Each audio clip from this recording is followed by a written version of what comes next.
Раньше я работал в глубокой сети, и это моя история. Часть 1. Привет, меня зовут Райан. Это не мое настоящее имя, но имя, которое я буду использовать здесь. По понятным причинам я не буду называть настоящее, и даже если бы я знал настоящие имена, все равно не стал бы. Я 23-летний парень из Великобритании, и раньше работал в глубокой сети. Теперь, прежде чем вы возьметесь за вилы и факелы, глубокая сеть – это вовсе не то, что вы думаете. Это не оружие, наркотики и тому подобное, нет. На самом деле это в основном утечки новостей, обмен программным обеспечением, форумы, денежные решения.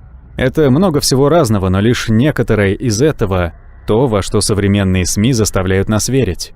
И при таком изобилии услуг вполне естественно, что в глубокой сети есть много возможностей для трудоустройства. Я проработал там добрых несколько лет, пока не решил, что с меня хватит. Если вам интересно, почему я бросил все это, что ж, это история для другого дня.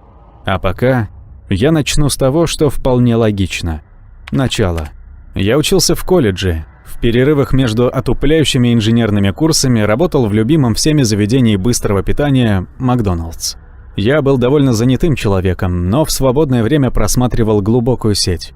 Я часто посещал несколько форумов. Все они освещали мировые события, которые средства массовой информации игнорировали. Мне было интересно посмотреть на мир, который мейнстримные СМИ не хотели нам показывать. Он существовал, понимаете? И вот я постепенно укоренился в сообществе для одного такого форума. Я знал довольно много людей, которые регулярно выкладывали там посты.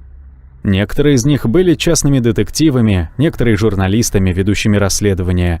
Некоторые были более колоритными персонажами. Но главной темой для всех было то, что все они стремились узнать, что им не следовало знать, а также хотели делиться этим. Поэтому они используют этот форум для распространения своих запретных находок. Я более подробно расскажу о других позже, а сегодня я сосредоточусь на Мэтте. По крайней мере, я буду звать его Мэттом. Мэтт был одним из тех революционеров, которые постоянно пытаются доказать заговоры против правительств, корпораций, вы понимаете, о ком я говорю, чокнутые. Но Мэтта отличало то, что у него имелись доказательства своих теорий. У него были доказательства, источники. И моя сегодняшняя история о том, как я стал одним из таких источников. Это было обычное воскресенье. Я не работал по воскресеньям, так что это был мой выходной день. Я провел его, просиживая время как в интернете, так и в глубокой сети. Я проверял форум, о котором говорил выше, и увидел, что мне пришло сообщение от Мэтта. Я доверял Мэтту. Он много рассказывал мне о себе, что означало, он был настоящим честным чуваком.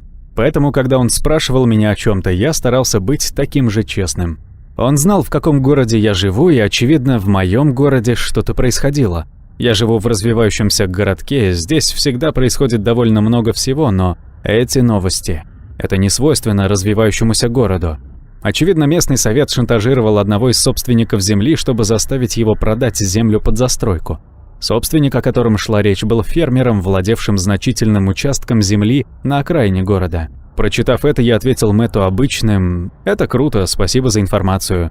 Но он сказал «Это еще не все. Я не знаю, что они используют в качестве шантажа, но это должно быть что-то серьезное. Фермер зарабатывает слишком много денег на своей земле, чтобы продать ее по той цене, которую они требуют». Заинтригованный, я спросил Мэтта, может ли он узнать больше. Вот тогда-то он и сказал «Да, если ты готов помочь». Я никогда не погружался активно в эти новости, только просматривал их. Вот почему мы с Мэттом подружились. Но он просил меня вмешаться. Я оказался на перепутье. Я оставил его без ответа, грубо, я знаю, но я не совсем знал, как ответить. Попытался сосредоточиться на последнем видео по теории игр, но не мог выбросить эту мысль из головы. Мог ли я поделиться какими-то скрытыми новостями, некоторыми заговорами? Я снова зашел на форум, приглушив нежные теоретические интонации Мэтт-Пата, и ответил Мэтту. «О чем ты меня просишь?» Затаив дыхание, я ждал ответа. «Просто поговори с этим парнем. Может, сфотографируешь? Ничего особенного. Эти люди, как правило, более чем рады рассказать кому-то об этом дерьме». Я посмотрел на ответ и задумался. «А в чем опасность? Есть что-нибудь, что я должен знать?» – спросил я. «Никакой опасности, у него нет лицензии на оружие, что необычно для фермера, так что с тобой все будет в порядке. Просто поговори с ним». Стоит отметить, что к этому моменту Мэтт сообщил мне имя и адрес фермера, но я предпочитаю оставить эту информацию для нашей безопасности. Пока я раздумывал, не воспользоваться ли предложением Мэтта, он прислал еще одно сообщение. «Я заплачу. Какой у тебя PayPal?» Я застыл. Понятия не имел, что Мэтт платит своим источникам. Я медленно напечатал один из многочисленных имейлов от PayPal. Их должно быть много, чтобы переводить деньги в глубокую сеть. 250 фунтов сейчас, 250 фунтов после того, как ты принесешь мне информацию. Я чуть не упал в обморок, прочитав эту фразу. 500 фунтов за то, чтобы подъехать к фермерскому дому и поговорить с фермером? Это было слишком хорошо, чтобы оказаться правдой. Я ответил резким «да, черт возьми» и ждал, обновляя электронную почту, связанную с этим счетом PayPal. Бам! Пришло сообщение. Вы получили 250 фунтов стерлингов. Я проверил счет и убедился в этом. 250 фунтов были там. Отправил. Тебе лучше не убегать с моими деньгами. Я совсем забыл, что разговариваю с Мэттом. Нет, конечно, я поеду завтра вечером и поговорю с ним. Хочешь, я сделаю запись разговора? С бьющимся сердцем я ждал его ответа. Нет, я поверю тебе на слово. Если у меня появятся какие-то сомнения, я пошлю другой источник, чтобы получить подтверждение. У него был другой источник в моем городе. Почему он выбрал именно меня? Я решил приберечь эти вопросы и быть благодарным за эту очень хорошо оплачиваемую возможность. Я закончил разговор словами «поговорим завтра, Мэтт», и лег. Не спать. У меня ни за что не получится заснуть, когда все это крутится в моей голове. На следующий день после колледжа я поехал на ферму. На полях, ближайших к пригороду, обосновались строительные фермы. Я свернул на грунтовую дорогу и подъехал к дому. Я чувствовал каждую кочку. Моя машина не была создана для бездорожья. Я запер машину и постучал в парадную дверь. Ответа нет. Мое сердце колотилось о ребра, а разум лихорадочно работал в предвкушении. Я постучал снова и решил позвать его. «Эй, мистер, вы здесь? Я приехал, чтобы поговорить с вами о соглашении об использовании земли». Я услышал шарканье за дверью, сопровождаемое звуком поворачиваемого замка. Цепь все еще придерживала дверь, и я увидел его лицо. У него была стереотипная внешность старого английского фермера, плоская кепка и все такое. «Что вы хотите обсудить?» – спросил он глубоким, полным тревоги голосом. Я тщательно подбирал слова, чтобы дать ему понять, что я на его стороне. «О обстоятельствах вашего соглашения и их предвзятости к вам. Я хотел бы узнать больше о ситуации. Может быть, я смогу вам помочь?» Моя уверенность пошатнулась ближе к концу речи. Он не выглядел сильным, но его взгляд был более чем устрашающим. Его взгляд смягчился, и он открыл дверь, жестом приглашая меня войти. «Я все думаю, когда же какой-нибудь журналист проявит интерес. Я скажу тебе, это элементарно. Все совершенно очевидно». Я устроился в его простоватой гостиной. Я почти уверен, что мебель была старше его, и это о чем-то говорит. «Я не журналист, сэр, или, по крайней мере, я так не думаю. Не в общепринятом смысле». Несмотря на мои расшатанные нервы, мне удалось сохранить уверенное выражение лица. Его, казалось, заинтересовали мои слова. Может быть, чаю?» – предложил он, и его мрачный взгляд, казалось, исчез. Возможно, он предназначался для непрошенных гостей, и мои слова склонили его в мою пользу. «Да, пожалуйста, с молоком без сахара. Я воздержусь от вопросов, пока мы оба не устроимся поудобнее», – подумал я. Пока он возился с чаем, я сидел и размышлял.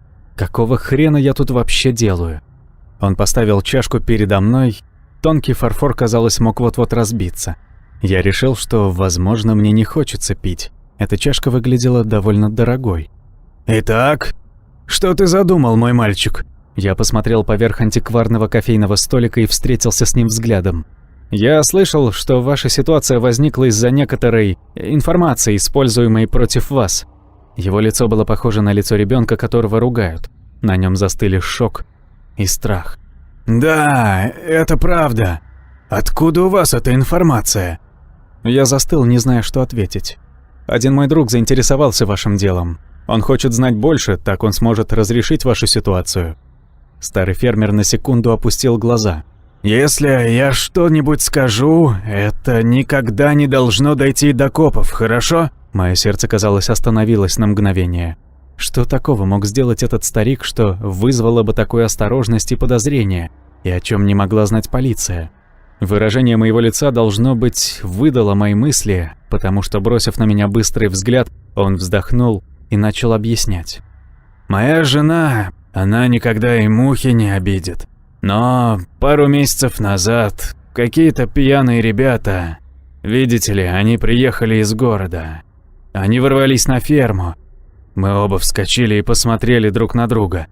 Она покачала головой, как бы говоря мне, чтобы я молчал. Она открыла оружейный сейф под нашей кроватью и достала дробовик. Но мне сказали, что у вас нет лицензии на оружие. Его лицо слегка покраснело. У меня нет, у жены есть. Сейчас она выполняет большую часть работы.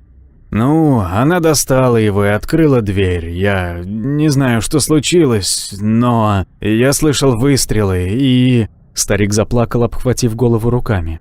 Я был в растерянности. Что на это сказать? Какие-то незнакомцы вломились в дом, и его жена застрелила их? Сэр, а что было потом? Он вытер глаза и снова посмотрел на меня, шмыгая носом.